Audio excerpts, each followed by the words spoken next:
नमस्कार, India voice पर स्वागत है आपका। मैं हूं आपके साथ प्रियंका मिश्रा। ब्रेकिंग खबर से बुलेटिन की शुरुआत करेंगे। अविश्वास प्रस्ताव के फाइनल राउंड में पीएम मोदी का आज होगा संबोधन। अविश्वास प्रस्ताव के फाइनल राउंड में पीएम मोदी का आज होगा संबोधन। शाम 4 बजे अविश्वास प्रस्ताव पर जवाब देंगे प्रधानमंत्री नरेंद्र मोदी। वित्त मंत्री निर्मला सीतारमण अविश्वास प्रस्ताव पर रख रही हैं अपनी बात। देश की अर्थव्यवस्था तेजी से बढ़ रही है, निर्मला सीतारमण ने यह बात संसद में अपने वक्तव्य के दौरान कही। शाम 4 बजे अविश्वास प्रस्ताव पर जवाब देंगे प्रधानमंत्री नरेंद्र मोदी। निर्मला सीतारमण अविश्वास प्रस्ताव पर कर रही हैं संबोधित। देश की अर्थव्यवस्था तेजी से बढ़ रही है। निर्मला सीतारमण 2014-2019 में जनता यूपीए के खिलाफ अविश्वास लाई थी। तो वित्त मंत्री निर्मला सीतारमण ने अपने वक्तव्य के दौरान ये बातें कही हैं। उधर विपक्ष के नेता अधीर रंजन चौधरी और ओवैसी भी आज अविश्वास प्रस्ताव पर संसद में बोलेंगे।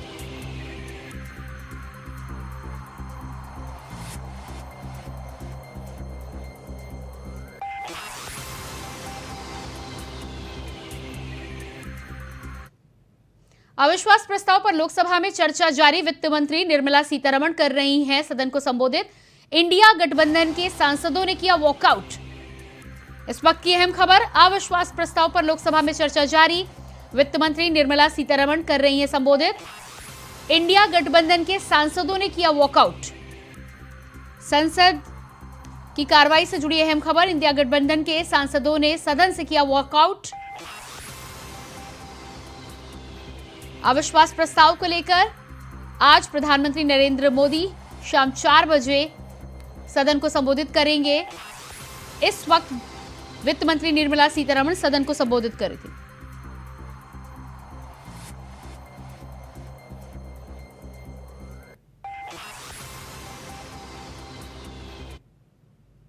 और इसके बाद आइए आपको सीधे लिए चलते हैं सदन की कार्रवाई पर। Limited liability partnership have been provided a lot of ease of doing business. So I will move over to talking about, sir, inflation. Of course, if I give data, it's not comfortable for many of them to hear, but it is a matter of fact, sir, that opposition ruled states have not reduced the price of fuel, as a result of which inflation in those states are still continuing to be high. Rajasthan is one of them. Bihar, Kerala, Telangana are all still keeping their fuel price high. Punjab, in fact, has gone to increasing the price of fuel. As a result, inflation pressures are being felt, although Prime Minister Modi twice reduced the price by cutting down on excise duty. Sir, MSME, I had a few things to say, but for the constraint of time, I'll move over to talking on how Modi ji has kept the whole nation in mind. North, East, West, South, all of them have been given several important projects. Sabka Saath works out, sir. East, for instance, 5 fertilizer factories have been saved from closure. 4 of them in eastern India, Gorakhpur, Barauni, Talcher and Sindri. Northeast, actually, a special program called PM Divine was given, as a result of which 6,600 crore fund reached the Northeast for livelihood development, social development and infrastructure development. Capital expenditure has also been given as grants to many of the states. So Northern India, in fact, particularly Jammu and Kashmir, benefited after Article 370 has been removed. An immense lot of progress is being made in J&K. I want to focus also, sir, on the central India, where commencement of commercial coal mining has actually helped the states. Now, production of wheat in Madhya Pradesh has increased from 174.8 lakh tons to 352.7 lakh tons in the last decade. Madhya Pradesh's share in wheat export is now 46%. And also, if you look at it, paddy also is now being produced on a higher number. 53.2 lakh tons is now 131.8 lakh tons. So, actually G20 is a forum where Prime Minister Modi has showcased all India The meetings are happening in every state of India and not confined to any one particular. So Sabka Saath is now showcased in so many different ways. I want to emphasize, because I'm from the south, sir, I just want to highlight that Prime Minister Modi recently announced redevelopment of railway stations. 508 railway stations are being redeveloped, of which 76 are in South India. Andhra Pradesh, Karnataka, Kerala, Tamil Nadu and Telangana. And 2,286 crores are being used for the redevelopment of 76. And again, sir, 6 Vande Bharat Expresses are running in all the southern states, 5 of them. So 6 Vande Bharat in 5 states are being now deployed. Mega integrated textile region and apparel parks Mitra are being set up all over the country. 3 out of the 7 which are being set up all over the country are being set up in South India. In the union budget, sir, the budget for Mitra has been increased from 3 crores to 200 crores. Now, the 3 Mitra parks are in Tamil Nadu, Telangana and Karnataka. So Jal Jeevan Mission, I've already explained, I wouldn't go into the details. Each one of the states has received schemes, whether it is Awas Yojana, Swachhata, I can go into the details, but I just want to highlight tax devolution, an important fact, sir. 2004 to 14, 3.56 lakh crores were devolved to the states, whereas up to between 2014 and 2023, with one more year to go, we have already devolved 10.69 lakh crores. Where is 10.69? So I want to highlight that. Similarly, grants given to states, sir, I just want to highlight that between 2004 and 14, 2.18 lakh crores were given as grants to states. Whereas now, till 2023, March, 9.38 lakh crores have been given as grants to the states. Sir, you are aware that we gave special assistance to states on capital expenditure, which is a 50-year loan, interest-free, being given to all the states. From 2020-21, the COVID year to today, we have given 25,245 crores to 5 states in the south as interest-free capital assistance, special assistance on capital. So, sir, I now just go to those specific members who have raised issues. Honorable Member Supriya Sule is seated here. She raised. तो आप सुन पा रहे थे सदन की कार्रवाई, जहां पर वित्त मंत्री निर्मला सीतारमण अविश्वास प्रस्ताव पर अपना वक्तव्य रख रही हैं। बात करेंगे खबरों की। पीएम मोदी के संबोधन से पहले अधीर रंजन का बड़ा बयान सामने आया है। उम्मीद है कि पीएम आज देश को सच बताएंगे। अधीर रंजन का ये बड़ा बयान सामने आया है। भारत माता कहने का सबको है अधिकार। अधीर रंजन ने राहुल के कल संसद में दिए भाषण को लेकर यह बात कही है। भारत माता कहने का सबको अधिकार है। राहुल गांधी ने कुछ भी गलत नहीं कहा। तो विपक्षी नेता अधीर रंजन का बड़ा बयान आया है। आज प्रधानमंत्री का संसद में 4 बजे संबोधन होना है। संबोधन से पहले अधीर रंजन का यह बयान सामने आया है। कहा है कि उम्मीद है कि आज प्रधानमंत्री अपनी चुप्पी तोड़ेंगे और सच बताएंगे।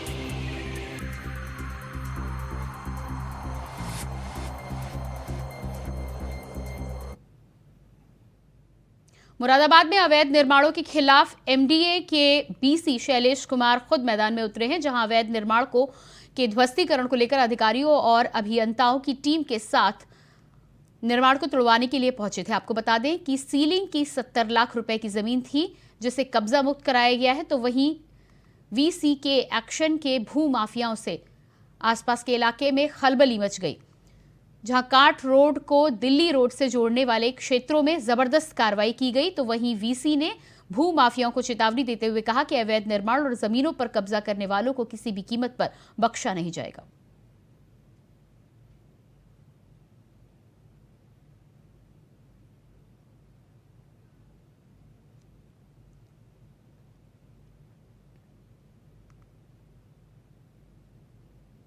हापुड़ थाना देहात का एक वीडियो वायरल हो रहा है, जहां वीडियो में एक बाइक पर 7 लोग सवार दिखाई दे रहे हैं। आपको बता दें कि ना तो इन्हें कानून का खौफ है और ना जिंदगी खोने का डर। वीडियो में लड़के अपनी जिंदगी को जोखिम में डालकर स्टंट करते हुए नजर आ रहे हैं। तभी पीछे से कार सवार कुछ लोगों ने इनका वीडियो बना लिया। तो वहीं वीडियो वायरल होने के बाद पुलिस ने मामले का संज्ञान लिया है और बाइक सवार लोगों का पर 22,000 रुपए का चालान कर दिया है। साथ ही उस बाइक को भी जब्त कर लिया गया है।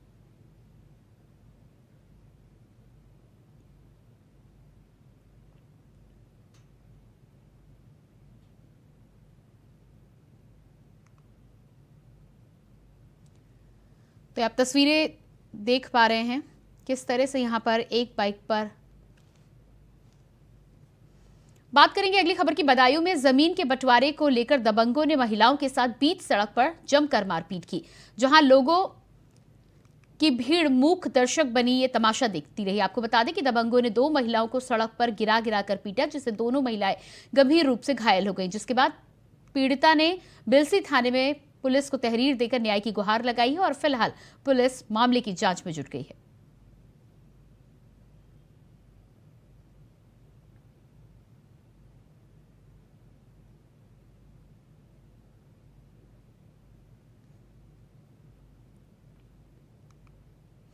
आम आदमी पार्टी के राज्यसभा सांसद राघव चड्ढा ने प्रेस कॉन्फ्रेंस कर कहा है कि उनके खिलाफ जो फर्जी दस्तखत करने की शिकायत की गई है वो सिर्फ अफवाह है। वो एक युवा आवाज को दबाना चाहते हैं। सुनिए क्या कुछ कहा राघव चड्ढा ने। ये रूल बुक है जिसके हिसाब से राज्यसभा चलती है। ये रूल बुक, लाल किताब, इसमें लिखा है rules of procedure and conduct of business in the council of states. इस रूल बुक में जो लिखा है वो मैं आपको बताना चाहता हूं। ये रूल बुक कहती है कि किसी भी समिति के, सिलेक्ट कमेटी के गठन के लिए आप नाम प्रस्तावित करते हैं। कोई भी सांसद नाम प्रस्तावित कर सकता है और जिस मेंबर का नाम प्रपोज किया जाता है, प्रस्तावित किया जाता है, उस मेंबर का ना साइन चाहिए, ना उस मेंबर का सिग्नेचर चाहिए, ना उस मेंबर का रिटन कंसेंट चाहिए। यानी कि इस रूल की किताब में कहीं नहीं लिखा कि सिलेक्ट कमेटी में किसी भी शख्स का, मेंबर का नाम देने के लिए आपको उस प्रस्तावित, प्रपोज्ड मेंबर की रिटन कंसेंट या सिग्नेचर चाहिए। लेकिन एक झूठा प्रचार फैलाया गया कि फर्जीवाड़ा हो गया साइन का। जब कोई हस्ताक्षर जमा किया ही नहीं तो ये फर्जी साइन का जो एक अफवाह फैलाई जा रही है, ये सरासर गलत, झूठ और बेबुनियाद है। और ये मैं कानून की पोजीशन के हिसाब से बता रहा हूं। और मैं आज इस मंच से बीजेपी के नेताओं को चुनौती देता हूं कि वो कागज लेकर आए मेरे सामने, show me that piece of paper जिसपे ये दस्तखत है। जब कोई दस्तखत है ही नहीं, जब सिग्नेचर होता ही नहीं, तो फर्जी सिग्नेचर की बात कहां से आ गई। मैं चुनौती देता हूं आज बीजेपी को। आप तो इतनी बड़ी पार्टी है, इतनी शक्तिशाली, इतनी ताकतवर सरकार है आपकी, वो कागज दिखाओ मुझे जहां पर हस्ताक्षर है। चुनौती देता हूं मैं आपको। उनका यही मकसद होगा शायद कि मेरी आवाज को भी दबाया जाए। लेकिन मैं कहना चाहता हूं कि ये युवा आवाज है, अरविंद केजरीवाल की एक सिपाही की आवाज है। ये आवाज दबने वाली नहीं है। आप कार्रवाइयां मेरे खिलाफ जितनी मर्जी करिए, आरोप जितने मर्जी लगाइए, लेकिन ये आवाज ना दबेगी ना बंद होगी। एक तरफ नदियों को प्रदूषण मुक्त करने के लिए सरकार करोड़ों रुपए खर्च कर रही है, तो वहीं सिद्धार्थनगर जिले की झांसी नगर पालिका परिषद के 2 सफाई कर्मी मृत जानवर को सप्ती नदी में फेंकने का वीडियो वायरल हो रहा है। वीडियो में देखा जा सकता है कि किस तरीके से सफाई कर्मी मृत जानवर को गाड़ी से निकालकर नदी में फेंकते हुए नजर आ रहे हैं, जिसका किसी ने वीडियो बनाकर सोशल मीडिया पर वायरल कर दिया है। वीडियो 2 दिन पहले का बताया जा रहा है। तो वहीं मामले को लेकर नगर पालिका परिषद झांसी के अधिशासी अधिकारी ने कहा है कि इसकी जांच कराई जाएगी और जो भी दोषी होगा उसके खिलाफ सख्त कार्रवाई की जाएगी।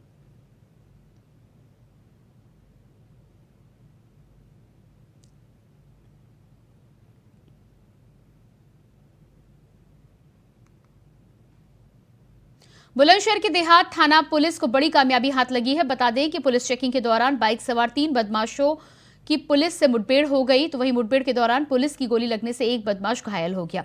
बाकी 2 को पुलिस ने गिरफ्तार कर लिया है। बताया जा रहा है कि आरोपियों से लूट के 1,12,000 रुपए, 3 तमंचे, 4 जिंदा व 3 खोखा कारतूस बरामद की गई है और घायल को अस्पताल में भर्ती कराया गया है।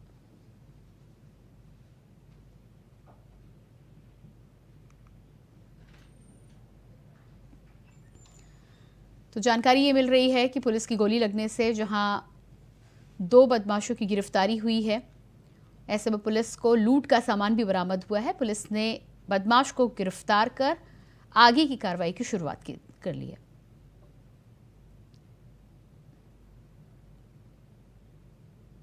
संबल जिले के बनियाठेर थाना क्षेत्र में सोशल मीडिया पर टिप्पणी कर धर्म के आधार पर 2 समूहों के बीच शत्रुता को बढ़ावा देने के मामले में पुलिस ने प्राथमिकी दर्ज कर दोनों पक्षों के 14 लोगों को गिरफ्तार किया है। बता दें कि पिछले कई दिनों से कुछ शरारती तत्व सोशल मीडिया का सहारा लेकर शहर का माहौल खराब करने की कोशिश में लगे हुए थे। पुलिस ने जब इस मामले की जांच की तो शुरुआती दौर में 14 लोगों को गिरफ्तार किया गया है। साथ ही पुलिस ने जांच के बाद भड़काऊ वीडियो सोशल मीडिया से हटवा दिए हैं।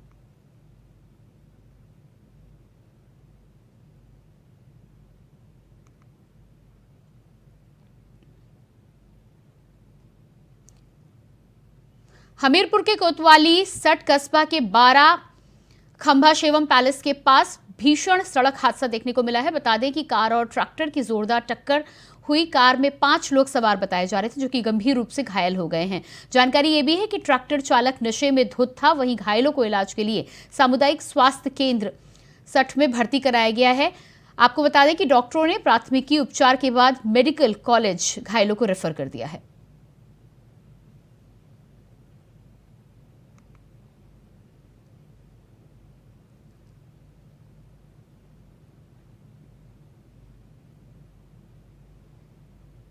रायबरेली में पुलिस को बड़ी सफलता हाथ लगी है, जहां अंतर जनपदीय शातिर गैंग के 2 सदस्यों को गिरफ्तार कर लिया गया है।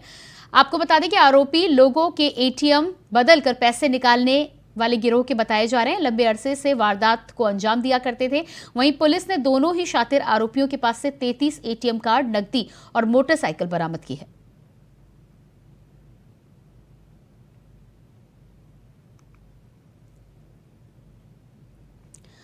तो बताया जा रहा है कि इस अंतर्राज्यीय गिरोह में शामिल दोनों ही बदमाश लोगों से एटीएम बदलकर उन्हें ठगा करते थे और उनके एटीएम से पैसे की उगाही करते थे।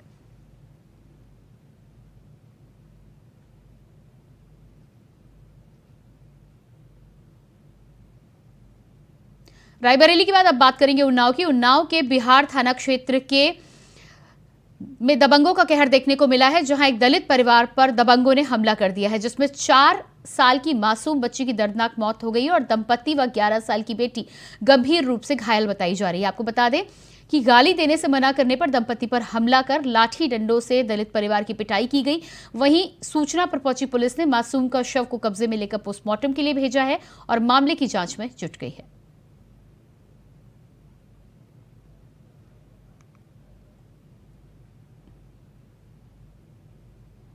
देवरिया के गोरखपुर ओवरब्रिज पर ट्रक अनियंत्रित होकर ओवरब्रिज से कई फीट नीचे रेलिंग तोड़ते हुए गिर गया, जिसके बाद अफरा तफरी मच गई। बता दें कि ट्रक के सभी पार्ट और बॉडी एक दूसरे से अलग हो गए। जानकारी है कि ट्रक बालू लादकर देवरिया से गोरखपुर की ओर जा रहा था। देवरिया ट्रक अनियंत्रित होकर ओवरब्रिज से नीचे गिरा और ट्रक के सभी पार्ट और बॉडी अलग हो गए। हादसे के बाद आसपास अफरा तफरी का माहौल हो गया है।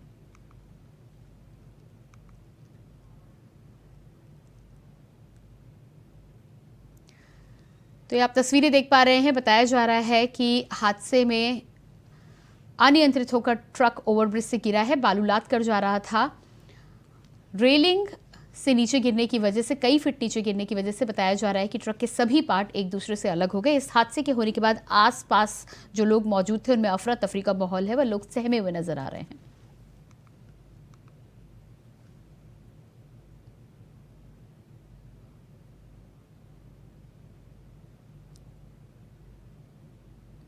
अलीगढ़ के गोंडा इलाके में चोरी के आरोप में गिरफ्तार युवक की पुलिस कस्टडी में मौत हो गई है। बता दें कि स्वास्थ्य खराब होने के चलते न्यायालय में पेशी के बाद जेल ने बंद करने से इनकार कर दिया, जिसकी वजह से परिजनों ने पुलिस पर युवक को जबरन चोर बनाने का आरोप लगाया है।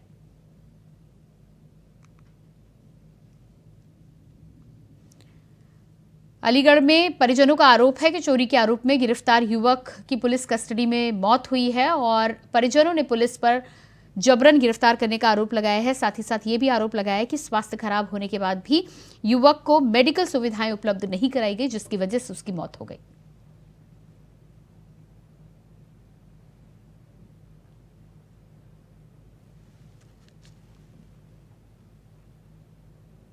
और इसी के साथ ही ताजा अपडेट के लिए आप बने रहिए इंडिया वॉइस के साथ। नमस्कार।